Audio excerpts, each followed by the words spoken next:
조각제TV 시청자 여러분 안녕하십니까. 2021년 5월 29일 낮 2시입니다. 요사이 이준석 돌풍을 계기로 해가지고 세대혁명이란 말이 나옵니다.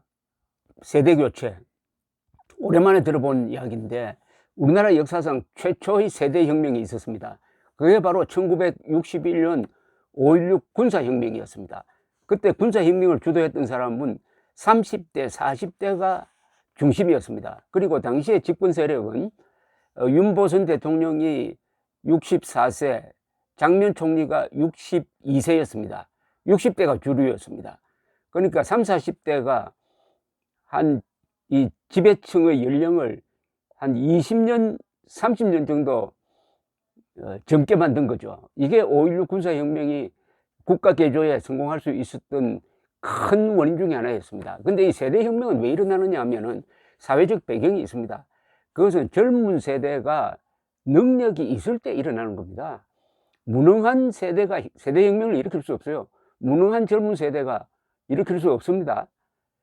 유능하니까 세대혁명을 일으킬 수 있는 겁니다. 바로 1961년의 30대, 40대 군 엘리트, 장교단이 당시에 늙은 정치인들보다 유능했다는 이야기입니다.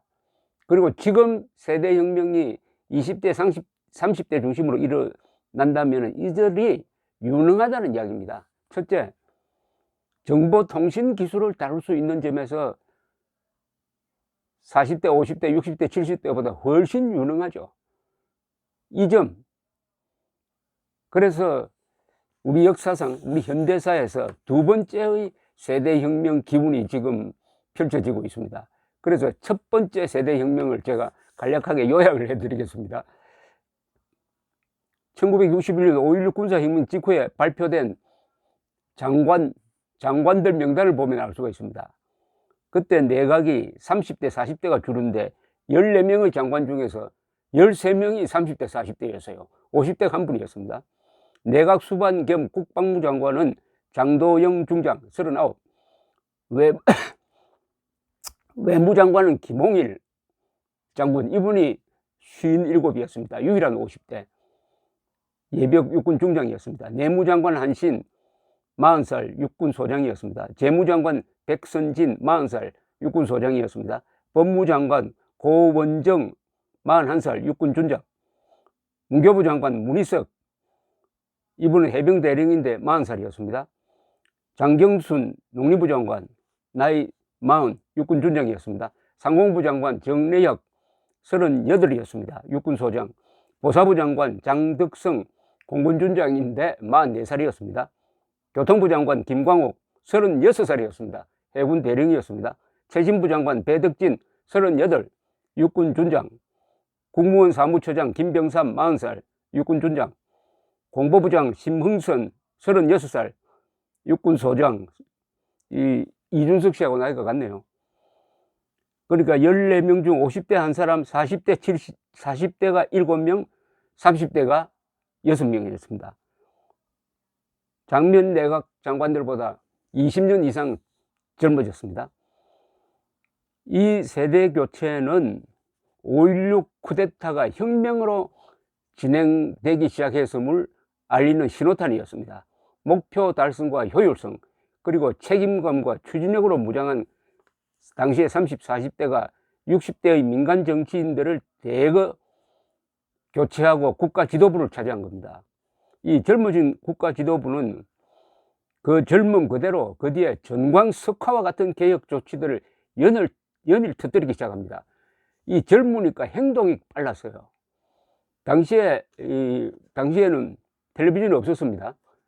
영화관에 가면은 대한뉴스를 틀어주었어요. 이게 요새 말로 하면은 KBS 9시 뉴스에 해당되는 건데, 그때 보면은 금방 달라진 게 거기 등장하는 박정희 젊은 장교들을 발걸음이 빠른 거예요. 그 전에 80대 이승만 그리고 60대 장면 이런 분들의 어슬렁거리는 모습과 완전히 다른 팔팔한 박정희의 아주 절도 있는 걸음걸이, 이게 나라 분위기를 확 바꿔버렸습니다.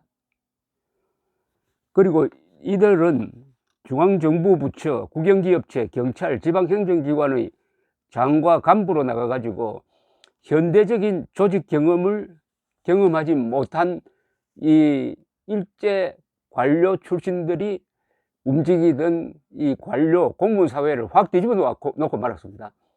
쉽게 말하면은 이들은 이 국군 장교단은 그 당시에 한 6만 명인데 그 중에 10%는 미국 유학 경험을 갖고 있었습니다. 이것은 외무 공무원들보다도 유학 경험이 더 많았어요. 미국에서 최신 경영 기술을 도입한 거죠. 또 군대라는 조직이 이게 과학 기술 집단입니다. 그 과학과 기술이 무기를 통해서 다 이렇게 이 장교들의 사고 체계 속으로 들어와 있었죠. 본질적으로 이분들이 이공계통 사람들이었어요. 그런데다가 경영기술까지 배웠다 이겁니다. 그걸 국가 경영에 활용을 하니까 한국의 공무원 제도가 확 바뀝니다. 혁신되는 겁니다. 그때 공무원들은 아직도 기한을 할 때 붓글씨를 쓰고 펜대를 잉크를 갖다 놓고 펜을 찍어 가지고 쓰고 있었습니다. 그때 군인들은 다 타자기를 쓰고 있었어요. 타자기와 붓의 차이죠. 지금 말하자면 20대 30대가 아마 40대 50대를 우습게, 운동권 세대를 우습게 보는 이유가 있다면은 이 정보통신기술은 우리가 훨씬 더 유능하다 이런 자부심이 아닐까요? 60대 이상은 부지런하니까 어떻게 보면 가장 유능한 세대가 가장 부지런했던 세대가 60대 이상이고 가장 삐딱한 세대가 40대 50대고 20대 30대는 가장 영리한 세대라고 볼 수 있습니다. 가장 영리한 세대와 가장 부지런했던 세대가 손을 잡고 요 가운데 있는 40대 50대 삐딱한 세대를 바로잡으면은 이게 성공한 세대혁명이 되는데 이런 기운이 지금 이준석 씨를 통해서 표현되고 있다. 이게 이준석 돌풍의 사회 경제적인 배경이 아니냐 하는 생각이 들었습니다. 5.16의 상징적 인물은 박정희와 김종필인데 김종필 씨는 당시에 36살, 이준석 36살, 거의 동갑입니다. 동갑. 박정희 대통령이 1963년에 대통령 선거 때 붙은 상대방이 윤보선 씨였습니다. 40대와 60대의 대결이었습니다. 박정희가 이겼습니다. 67년에 또 한 번 더 붙습니다. 그때도 윤보선, 박정희가 또 이겼습니다. 그러나 71년 대통령 선거에서는 박정희가 자신보다 나이가 6살 적은 김대중과 상대하게 됩니다. 그 이후로는 오히려 박정희가 수세로 몰립니다. 이처럼 젊다는 것은 위대한 힘이죠. 젊은 보수, 젊은 혁명이라는 말이 대중화된다면은 이 이준석 돌풍은 상당한 역사적 의미를 갖게 될지도 모르겠습니다. 감사합니다.